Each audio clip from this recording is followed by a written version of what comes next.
सदियों से इंसान यह सवाल पूछता आया है, ये पृथ्वी आखिर किस पर टिकी हुई है?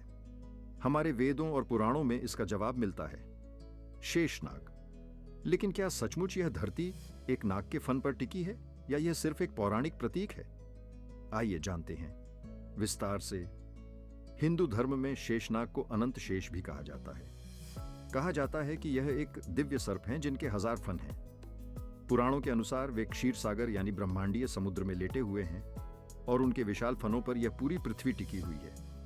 भगवान विष्णु स्वयं भी शेषनाग की शैया पर विश्राम करते हैं। यह कथा हमें बताती है कि शेषनाग केवल एक सर्प नहीं बल्कि ब्रह्मांड की स्थिरता और अनंतता के प्रतीक है। दिलचस्प बात यह है कि सिर्फ भारत में ही नहीं बल्कि दुनिया की कई सभ्यताओं में भी पृथ्वी को सहारा देने वाले जीवों का वर्णन मिलता है। ग्रीक मिथकों में एटलस नाम का देवता अपने कंधों पर पूरी धरती उठाए हुए है। चीनी पौराणिक कथाओं में एक विशाल कछुआ पृथ्वी को सहारा देता है। नॉर्स मिथकों में योरमुंगंद्र नामक सर्प पूरी दुनिया को घेरे हुए है। यानी इंसान ने हर जगह यह सवाल उठाया और अपनी संस्कृति के अनुसार जवाब गढ़ा। लेकिन आधुनिक विज्ञान की नजर से देखें तो सच्चाई कुछ और ही है। पृथ्वी किसी नाग या देवता पर नहीं टिकी हुई बल्कि गुरुत्वाकर्षण ग्रेविटी के नियमों के कारण अपनी जगह पर बनी हुई है। सूरज का गुरुत्वाकर्षण पृथ्वी को अपने चारों ओर घुमाता है और पृथ्वी का गुरुत्वाकर्षण हमें जमीन पर टिकाए रखता है, यानी जिसे हम शेषनाग की शक्ति कहते हैं, विज्ञान उसे गुरुत्वाकर्षण का बल कहता है। अब सवाल यह है कि अगर धरती शेषनाग पर नहीं टिकी तो फिर हमारे आर्षि मुनियों ने ऐसा क्यों कहा?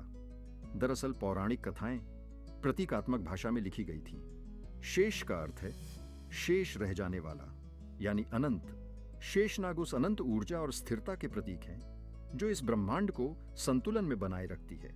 पृथ्वी का शेषनाग पर टिकना दरअसल ये समझाने का तरीका था कि यह सृष्टि किसी अदृश्य शक्ति के सहारे चल रही है।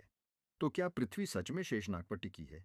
अगर आप विज्ञान से पूछें तो जवाब है गुरुत्वाकर्षण। अगर आप धर्म से पूछें तो जवाब है शेषनाग। दोनों ही दृष्टिकोण अपने अपने समय और सोच के अनुसार सही हैं। जहां विज्ञान हमें भौतिक सत्य बताता है, वहीं पौराणिक कथाएं हमें आध्यात्मिक और सांकेतिक सत्य समझाती है। और शायद यही वजह है कि ये कथाएं हजारों साल बाद भी जीवित हैं, क्योंकि वे हमें केवल तथ्य नहीं बल्कि जीवन की गहरी सीख भी देती हैं।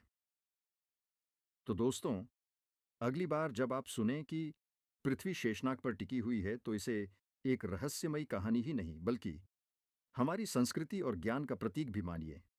आखिरकार आस्था और विज्ञान दोनों मिलकर ही हमें ब्रह्मांड की पूरी तस्वीर दिखाते हैं। तो दोस्तों, आपको ये वीडियो कैसा लगा? हमें 1 लाइक जरूर करें और कमेंट्स में जरूर शामिल करें। जरूर शामिल